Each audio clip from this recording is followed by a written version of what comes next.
efecto rebote positivo, es decir, en el sentido de que se vea la realidad cuál es, ¿no? Que se ha descarado de tal manera a este tipo de personajes, ¿no? Llega a decir que estaba soñando 3 años con la recesión. Es que realmente será sincero, no podemos reproducir lo que estábamos diciendo fuera del micrófono, porque estaría muy feo. Pero le estábamos poniendo de hojita de perejil. Algún internauta creo que nos ha cortado, ¿no? Sí, pero al final ha verbalizado lo que pensábamos mucho, porque él ha hecho mención también a uno de los grandes bancos de Estados Unidos, como que está por encima incluso de los estados y de los gobiernos. Y hay mucha gente que en todas estas convulsiones económicas de los últimos meses, financieras, ven detrás esas manos ocultas de la especulación y estos movimientos, que esta gente en un apretar de un botón ganan miles de millones de dólares. Y es que eso es una barbaridad. Si declaraciones como estas llevan a los gobiernos a intentar poner un poco más de coto a este tipo de personajes. Recordad que la crisis económica, insisto, que empezó en Estados Unidos, viene de ahí y además se iba a solucionar casi con una refundación del capitalismo. Imaginaos, y aquí de refundación nada, y de regulación de actividades como la de este señor o de las agencias de rating, nada de nada. Solo es ajuste, ajuste y ajuste a los ciudadanos, a los más desfavorecidos, a la gente normal, que es la que está sufriendo la crisis. ¿Esto era la refundación del capitalismo? Pues apaga y vámonos. Al hilo de lo que decías, Anabel, ¿crees que estas declaraciones vuelven a poner en el tapete el tema de la regulación? Hombre, o sea, ¿no se ha perdido Estado de una forma un poco alegre? Claro, si es que aquella reunión de Nueva York del G20 llegaron a ese acuerdo, y a otros como el control de los paraísos fiscales. Han pasado 2 años, creo, y no se ha hecho absolutamente nada. Está todo en el aire. Pues sí, pues declaraciones como esta, pues sí, pues la verdad es que creo que en el Twitter de este señor es una cosa llena de seguidores y tal. Pero a la hora de la verdad, ¿quién es? Por otra parte, estaba yo pensando al hilo de lo que estamos hablando en esta noche. Nos referimos mucho a los gobiernos, a los gobiernos, a los gobiernos. Los gobiernos no son algo al margen de los ciudadanos. La culpa también la tenemos los ciudadanos. No tienen vida propia. Los gobiernos son la representación. Esas son las sociedades. Es como los medios de comunicación, que son lo que son porque los ciudadanos también los mantienen, los leen, los ven, los escuchan. Bueno, pues efectivamente no se ha tomado ninguna medida, no las van a tomar porque tendría que haber un clamor ciudadano contra este tipo de desalmados que son los que de verdad nos crean todo este sufrimiento.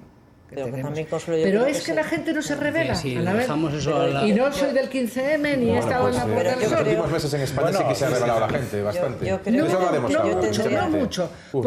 Dice la Esperanza Aguirre. Si hemos estado convenciendo a la gente de que canalice su voto a través de los partidos políticos, y le estamos dando esa lección a los que han salido a la calle, entonces eso es No, pero es que la rebelión eficaz, para mí, y cuando era lo del 15M lo decía, la rebelión eficaz está a la hora de votar. A la hora de votar. Y como vamos a votar dentro de nada, pues que la gente lo exija. Y que exija el cumplimiento de las leyes. Yo creo que el poder de la política se tiene que poner de manifiesto más que nunca, y esa unidad, en el caso europeo, que falta se tendría que producir para que, primero en Estados Unidos, se tuviera más respeto a Europa, y luego, por otro lado, para ir en contra de este poder especulativo sinuoso que se ríe de la política. Claro, detrás del Estado poderosos, efectivamente. Entonces a mí me parece que ha habido un retroceso, yo creo, democrático y de representatividad, porque estos poderes no se presentan a las elecciones.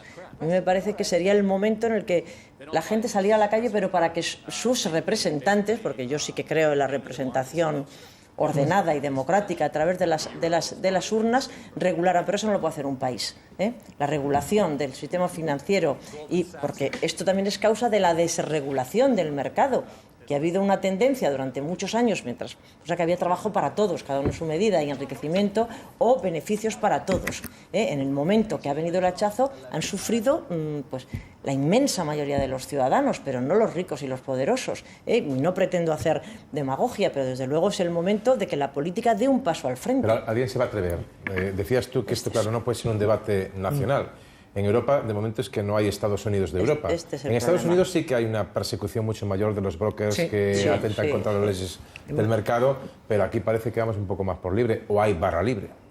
más eficaz sobre todo. Una política fiscal unida, una política monetaria unida, no se ha conseguido en Europa. Y bueno, yo estoy con el discurso que hacía antes Felipe González, que asentíamos, esto va fatal, pero fuera de aquí el caos y el infierno. En España hubo un ministro que dijo aquello de que este es un país donde más dinero se gana y más rápidamente se gana. Se gana, pues ahora se está perdiendo muy rápidamente también. Sí, ahora se pierde a chorros. El movimiento del 15M del que hablábamos, o el de los indignados, del que se ha vuelto a hablar en las últimas horas en España, es un fenómeno de protesta contra el sistema que ya ha atravesado nuestras fronteras. En los últimos días hemos visto indignados también en Nueva York, donde la policía ha practicado 80 detenciones cuando se manifestaban en algunas calles al grito de "Ocupa Wall Street". Los integrantes de este movimiento llevaban poco más de una semana realizando una acampada al sur de Manhattan en contra del sistema financiero y de las avaricias de las compañías de este país. Pues la presidenta de la Comunidad de Madrid, Esperanza Aguirre, criticaba anoche con dureza al movimiento del 15M por, en su opinión, ignorar valores democráticos. Hoy le ha contestado el ministro portavoz del Gobierno, José Blanco. Hoy en día, también los llamados indignados se consideran autorizados para definir quién es el pueblo y también niegan la representatividad a quienes hemos sido legítimamente elegidos por los ciudadanos. En realidad, lo que realmente niegan, creo yo, es el propio sistema democrático. Espero que algún día no nos tengamos que arrepentir del populismo que impera en muchas de las declaraciones de algunos dirigentes políticos, ¿no? En muchas actitudes, en muchos comportamientos, ¿no? No se puede ser tan simple y tan banal, ¿no? A la hora de afrontar los problemas del país, como anunciar leyes de transparencia y luego tener salarios opacos. Bueno, las declaraciones de Esperanza Aguirre, de la contestación de José Blanco. Y eso que son amigos y se quieren mucho, cuando coinciden en los actos, inaugurando trenes, ¿eh? Pero se respetan, yo creo, pero la guerra es la guerra, dirá. Yo creo, mira, van a haber muchos partidos que se van a presentar en las próximas elecciones que van a recoger una parte de la semilla de este movimiento, y los hay, y van a haber muchos diputados. Eso algunos sociólogos y expertos electorales ya lo prevén. En el Parlamento va a haber, el grupo mixto va a ser muy amplio, ¿no? Pero es que, claro, el 15M, como fue un fenómeno, un movimiento tan complejo, en el que al final se alargó tanto en lo que fue el acampamiento aquel allí en la Puerta del Sol, que ha habido una confusión, porque ha habido ahí ocupas, anarcos, borrocas, todo tipo de gente que ha confundido después un germen que había de gente joven, que además que de forma lícita reivindicaba lo que algunos partidos tienen que llevar a sus programas, gente universitaria y gente en paro, gente con movimientos sociales, pero como al final eso quedó tan indefinido, pues se ha creado una sensación popular de que aquello fue un movimiento un poco heterogéneo y muy conflictivo que no representaba para nada, y además algunos de ellos reivindicaban algunas de las cuestiones que iban en contra del sistema, como diciendo que cierren el Parlamento, ¿no? Entonces ese movimiento yo creo que ha quedado un poco en el aire, y aunque algunos partidos políticos yo creo que van a sacar réditos en las próximas campañas electorales. No lo das por muerto ya, digamos. No, he dicho que estás hablando en pasado. No, he dicho que hay partidos políticos que están recogiendo lo que es el fruto de esas manifestaciones. Sí, pero una cosa, digamos, es la traducción parlamentaria. Pero que al final el tema quedó como muy, ¿cómo te diría yo?, difuminado, como muy complejo, como que al final era un tema de violencia callejera, y eso al final ha sido muy nefasto para lo que era el movimiento, porque ¿no? se enredaron en su propio todavía hablar en pasado, laberinto. ¿no? Hablar en pasado todavía. Yo creo que es un movimiento que tiene muchos problemas, pero que no ha fraguado en algo concreto. No ha fraguado precisamente porque ha intentado profundizar en valores democráticos hasta el punto de que las asambleas eran interminables porque había que decidir cómo se tomaban las decisiones. Si una persona se oponía, no se podían aprobar las decisiones. Claro, pero yo no lo daría por acabado, primero, sobre todo, porque yo creo que desde el primer momento, y todavía es posible que las reivindicaciones principales o las quejas principales, los motivos de indignación siguen vivos y conectan con lo que es la gran mayoría de lo que piensa la mayoría de españoles. Bueno, pues a eso yo te digo una cosa. Eso mira, no han sabido traducirlo de momento. Eso hay que canalizarlo, hay que canalizarlo. Pero para eso querer líderes, ¿no? Pero para eso está... No tenemos ningún líder visible del 15M. Yo creo que eso nos ha perjudicado. Pero eso no está acabado todo todavía. colectivo al final No, necesita organización. Vamos a ver, el peligro de un movimiento como este es que en los próximos meses, si empeorasen las circunstancias económicas, derivase en unos movimientos, dijéramos, violentos y callejeros que alteraran la paz social, que, a pesar de todo, durante toda esta legislatura, que ha sido muy dura, se ha mantenido en España. Pero hay una cosa muy importante, mira, y en relación con lo que decía Esperanza Aguirre y con lo que decía Pepe Blanco, que Pepe ha sido esencialmente pacífico. Sí, no, pero si lo único que te quería decir, no, si yo iba por ahí, lo que iba, que yo solo quería colocar una cosa. Vamos a ver, que lo que es verdad, en lo que tiene razón Esperanza Aguirre, creo, es en lo siguiente: la representatividad, ¿quién la tiene? Como cuando se dice, por ejemplo, que la reforma constitucional no ha sido aprobada por consenso. Perdona, es que es verdad. O sea, ¿por consenso de qué? Pero el movimiento 15M no ha negado eso. Es que no ha negado eso. Que no, que la idea que digo es que hay que valorar mucho. Y yo lo valoro, quizá porque, como he vivido tanto desde la dictadura hasta aquí, valoro tanto el régimen democrático, que lo que digo es que no se puede decir que no tienen representación quienes, por ejemplo, como hoy, han puesto en marcha una reforma constitucional con el 80% del apoyo de los españoles. Pero entonces, ¿a quién representan? Seamos conscientes, las minorías han de ser respetadas, pero hombre, las mayorías también. Es que es así. Pero ellos en ningún momento han puesto en cuestión el sistema. Sí, claro que ponen en cuestión.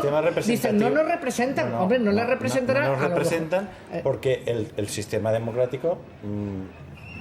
¿Qué? Coincidirás conmigo que en España ha derivado en una, digamos, monopolio de los partidos políticos, de los aparatos. Pero por el amor de Dios, si los partidos políticos somos todos. Pero eso no quiere decir que ese es... No. Hombre, no somos todos. No somos todos. Hombre, no somos todos.